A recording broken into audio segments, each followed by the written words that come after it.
তিনি মিষ্টি বিতরণ করে যেভাবে অনেক সময় হাস্যরসের সৃষ্টি করেন, সেই হাস্যরস বাংলাদেশের শিক্ষার্থী সমাজ আর দেখতে চায় না। 5 আগস্ট পরবর্তী সময়ে বাংলাদেশের শিক্ষা প্রতিষ্ঠানগুলো হয়েছে মবের আস্তানা। বাংলাদেশের শিক্ষা প্রতিষ্ঠানগুলোর শিক্ষার্থীরা হয়েছে ট্রমাটাইজ। কিন্তু এই অন্তর্বর্তীকালীন সরকার তাদের 5 আগস্ট পরবর্তী সময়ে বিভিন্ন শিক্ষা প্রতিষ্ঠানগুলোতে যে প্রশাসন নিয়োগ করেছে, সেই প্রশাসন সহ তারাও সেই নিরাপত্তা পরিস্থিতির উন্নয়ন ঘটাতে পারেনি। যদি আজকে বাংলাদেশের শিক্ষা প্রতিষ্ঠানগুলোতে মব কালচার না চলতো, যদি বাংলাদেশের শিক্ষা প্রতিষ্ঠানগুলোতে সাধারণ শিক্ষার্থীদের মধ্যে মনস্তাত্ত্বিক ঐক্য, মনস্তাত্ত্বিক সহমর্মিতা কাজ করত, তাহলে আজকে চট্টগ্রাম বিশ্ববিদ্যালয়ের একজন নারী শিক্ষার্থী একটু দেরিতে তার বাসায় ওঠার জন্য যাওয়ার সময় সে লাঞ্ছিত হতো না, তারা কর্তৃক তার চর খাওয়া লাগতো না। সেই লাঞ্ছিত হওয়ার ঘটনাকে কেন্দ্র করে আমার ভাইয়েরা আবেগ প্রবণরা দায়িত্ববাদের জায়গা থেকে যখন প্রতিবাদ করতে গেছে, তখন স্থানীয় ব্যক্তিবর্গ মাইক দিয়ে ঘোষণা করে আমার ওই ভাইদের চৈত্রিকভাবে প্রতিবাদী ভাইদের উপর হামলা করেছে, নির্যাতন করেছে, যা বাংলাদেশ জাতীয়তাবাদী ছাত্র দল ঢাকা বিশ্ববিদ্যালয়ে তীব্র নিন্দা এবং প্রতিবাদ জানায়।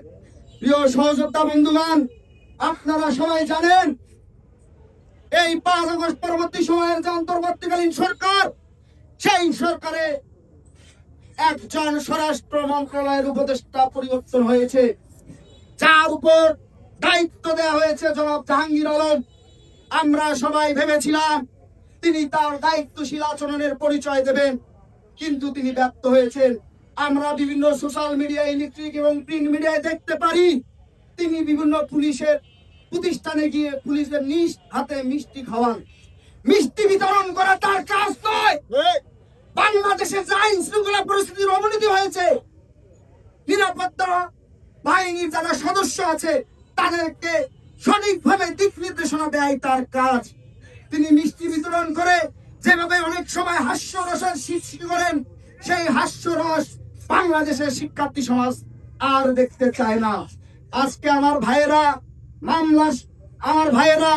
হামলার শিকার হয়েছে।